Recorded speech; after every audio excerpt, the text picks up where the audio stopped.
صدیقین جو ہوتے ہیں وہ خلوت پسند ہوتے ہیں، یہ جلوت پسند ہوتے ہیں، ایکسٹروورٹس۔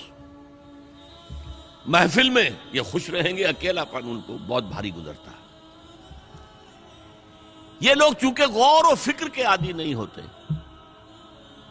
اور کچھ اپنے معاشرے کے تعصبات کا ان کے اوپر غلبہ ہوتا ہے، انہیں نبی کی دعوت کو سمجھنے میں دیر لگ جاتی ہے۔ اب اس کی سب سے بڑی مثال دے رہا ہوں، حضرت حمزہ انتہائی محبت کرتے ہیں حضور سے، چچا بھتیجے کا رشتہ بھی ہے، خالہ زاد بھائی بھی ہیں، دودھ شریک بھائی بھی ہیں، ساتھ کے کھیلے ہم جولی بھی ہیں، کہ 6 سال بیت گئے ہیں، سوچا ہی نہیں بھتیجا کیا کہہ رہا ہے، سوچا ہی نہیں۔ اپنی تیر کمان لی نکل گئے، شکار کر رہے ہیں، وہیں پہ بھون بھون کے کھا رہے ہیں، یہی ان کی ہابی تھی۔ جیسے حضرت اسماعیل کا نقشہ آتا ہے علیہ الصلوۃ والسلام، حضرت حمزہ کا بھی سیرت و کردار کے اعتبار سے وہی نقشہ تھا۔ 6 سال لگ گئے، سوچا ہی نہیں، اور سوچا بھی ہے تو کس طور سے؟ جذباتی طور پر برسٹ ہوئے۔ ایک روز شکار سے واپس آیا، ابھی گھر میں داخل نہیں ہوئے تھے کہ صوبیہ وہ لونڈی جس نے دونوں کو دودھ پلایا تھا، حضور کو بھی اور ان کو بھی، اور انہوں نے کہا کہ حمزہ آج تو ابو جہل نے تمہارے بھتیجے کے ساتھ بہت برا سلوک کیا ہے۔ گھر میں داخل نہیں ہوئے، سیدھے گئے جہاں وہ اپنا پرا جمائے بیٹھا تھا، اس کے سر پر جا کر کمان ماری، سر پھٹ گیا اس کا۔ کہا تم نے یہ کیا ہے؟ اچھا تم اس کے خلاف ہو، چلو میں اس پر ایمان لاتا ہوں، آؤ میدان میں۔ جذباتی انداز میں، یہ غور و فکر کا معاملہ نہیں تھا، جذباتی تھا۔ یہی معاملہ حضرت عمر کا ہے، تلوار لے کر نکلے ہیں، ننگی تلوار، آج تو گردن اڑا کے آؤں گا محمد کی صلی اللہ علیہ وسلم۔ یہ کل کل کل کل ہر گھر میں لڑائی ہے، اولاد ماں باپ سے جدا ہو گئی، بھائی بھائی سے کٹ گیا، بہن بھائی سے جدا ہو گیا، شوہر بیوی سے، بیوی شوہر سے جدا ہو گئی۔ یہ محمد نے کیا ہمارے معاشرے کے ساتھ کیا صلی اللہ علیہ وسلم، وفداہ آباؤنا و امہاتنا۔ لہذا آج تو قصہ پاک کر کے آؤں گا۔ وہ بھی اسی طرح کے تھے، پہلوان قسم کے آدمی، ادھر اس کو کندھا مارا، ادھر اس سے لڑے، ادھر اس سے کشتی کر رہے، اس طرح کے آدمی تھے۔ اب حضرت حذیفہ درمیان میں مل گئے، کہاں جا رہا ہے عمر؟ کہ آج محمد کا بس میں قصہ پاک کرنے جا رہا ہوں صلی اللہ علیہ وسلم۔ وہ ایمان لا چکے تھے، انہیں پتہ نہیں تھا۔ ان کا تم محمد کو جا رہے ہو قتل کرنے، اپنی بہن اور بہنوئی کو تو جا کے دیکھو، وہ ایمان لا چکے، فاطمہ بنت خطاب اور سعید ابن زید۔ اب جو انہیں غصہ چڑھا ہے، آگ بگولا ہو کر آئے، دروازہ پیٹا ہے، وہاں اندر میاں بیوی بیٹھے ہوئے، سورہ شعراء کی آیات، سورہ طٰہٰ کی آیات نازل ہوئی تھی، اور حضرت خباب بن الارت آئے تھے وہاں پہ انہیں پڑھانے کے لیے، وہ پڑھا رہے تھے۔ معلوم ابو عمر آ گیا، انہیں تو کہیں چھپایا، دروازہ کھولا، کیا پڑھ رہے تھے تم؟ یہ چپ۔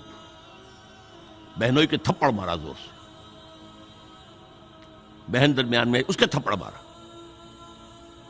بہن کا ایک جملہ، عمر چاہے تم ہمیں ہلاک کر دو، اب جو دین ہم نے اختیار کیا ہم نہیں چھوڑنے والے۔ موم ہو گیا۔ یہ صنف نازک، اس میں اتنا دم خم کہاں سے آ گیا؟ عرب کے اس معاشرے میں عورتوں کا مقام کیا تھا؟ ان کی کوئی حیثیت تھی کہ مردوں کے سامنے بول سکے؟ اچھا کیا پڑھ رہے تھے مجھے بتاؤ؟ نہیں تم نجس ہو، وہ کلام پاک ہے، تم نہیں پڑھ سکتے، نہاؤ۔ غسل کرایا، پھر سورہ طٰہٰ کی آیات پڑھی، مان لے آئے۔ جو تلوار ننگی کر کے جا رہے تھے، اس کو جیسے غلاموں کا رواج تھا کہ وہ تلوار کو اپنی گردن کے اندر لٹکاتے تھے، وہ لٹکا کر لے کر گئے۔ یہ شہداء ہے۔ ہماری امت کے عظیم ترین صدیق ابو بکر اور عثمان رضی اللہ تعالی عنہما، اور عظیم ترین شہداء حمزہ اور عمر رضی اللہ تعالی عنہ۔ اب آئیے آخری مرحلہ میری گفتگو کا۔ جن لوگوں نے حضور کا ساتھ دیا اور ساتھ دینے میں یہ شہداء آگے نکل جاتے، صدیقین پیچھے رہ جاتے. یہ غور و فکر کرنے والے، وہ جو اقبال نے کہا نا کہ لاکھ حکیم سر بجیب ایک کلیم سر بکف، تو یہ جو ہوتے ہیں شہداء یہ سر بکف والے لوگ ہیں، تو یہ آگے نکل جاتے ہیں. پھر لہذا حضرت عمر کے ایمان لانے پر پھر مسلمانوں نے مسجد کے اندر آ کر اور کھلا صحن کعبہ کے اندر آ کر نماز پڑھی. اور جب ہجرت کے لیے نکلے ہیں تو اعلان کر، باقی چھپ کے نکلتے تھے صحابہ، چھپ کر، پتہ لگ جائے کسی کو. اور آپ نے آ کر وہاں 2 رکعت نماز پڑھی اور کہا دیکھو میں جا رہا ہوں، ہجرت کر رہا ہوں، اگر کسی کی خواہش ہو کہ اس کی ماں اسے روئے تو آئے اس پہاڑ کے پیچھے میرا مقابلہ کر لے، روک لے مجھے. تو یہ تھے حضرت عمر. لیکن اب جو بات کہہ رہا ہوں، جنہوں نے ساتھ دیا اور اس میں اپنی جانیں دے دی، اس کام میں، اس شہادت علی الحق میں، اس شہادت علی الناس میں، اس شہادت للہ میں اپنی جانیں دے دی، وہ گویا کہ کوالیفائی کر گئے کہ انہیں شہید کہا جائے، گواہ اللہ کا کہا جائے. اب حضور کی آنکھ بند ہو رہی ہے. سب سے بڑی اگریو پارٹی کون سی تھی؟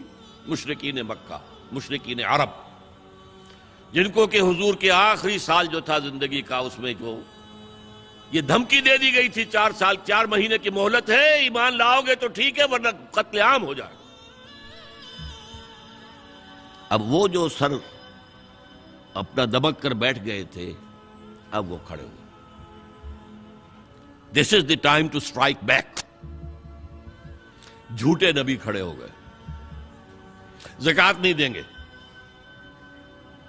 ارتداد، نوٹ کیجئے میری بات، اذا جاء نصر اللہ والفتح ورأیت الناس يدخلون فی دین اللہ افواجا، اور حضور کے انتقال کے بعد یخرجون من دین اللہ افواجا، نکل گئے اللہ کے دین سے فوج در فوج.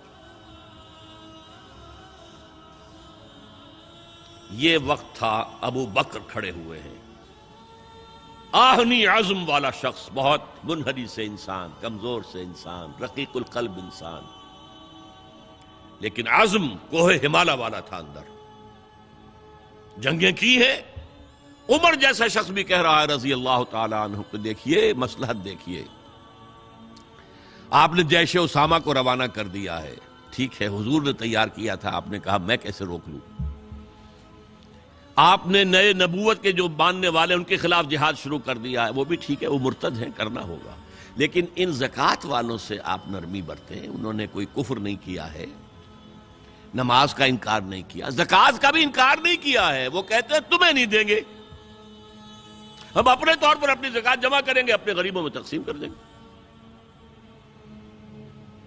حضرت ابوبکر نے فرمایا کہ خدا کی قسم اگر حضور کے زمانے میں یہ اونٹ جب دیتے تھے زکوٰۃ کے، اور اس کے ساتھ اونٹ کا گھٹنا باندھنے والی رسی بھی دیتے تھے، اور آپ کہیں کہ اونٹ لے جاؤ رسی نہیں دیں گے، تب بھی میں جنگ کروں گا.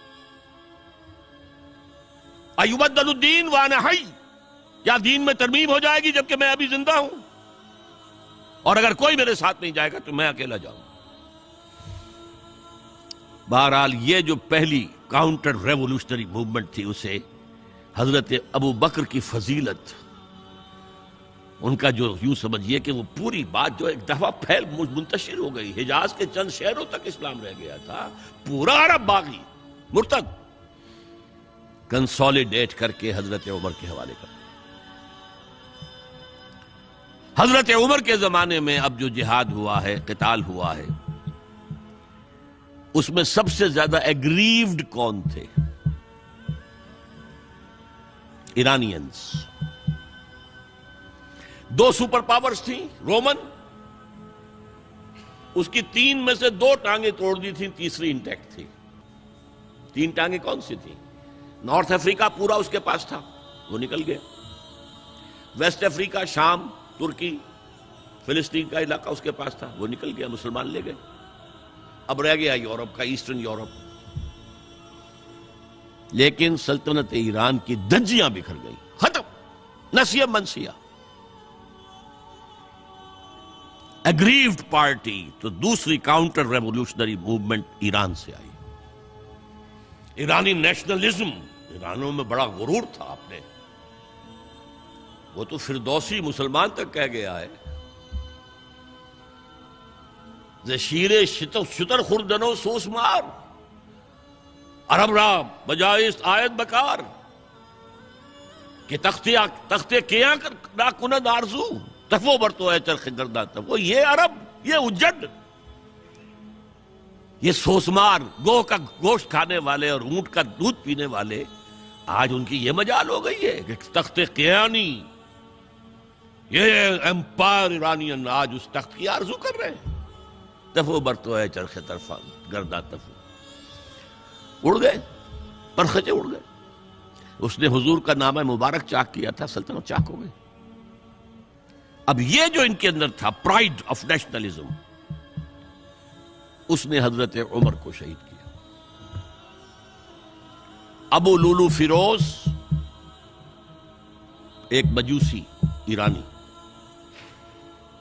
اور ایک ایرانی جنرل ہرمزان، ان کی سازش. یہ ہرمزان کتنا چالاک تھا ذرا نوٹ کیجئے. اس کے خلاف بہت سے مقدمات تھے اور جب پکڑا گیا تو اس کا قتل ہونا تھا.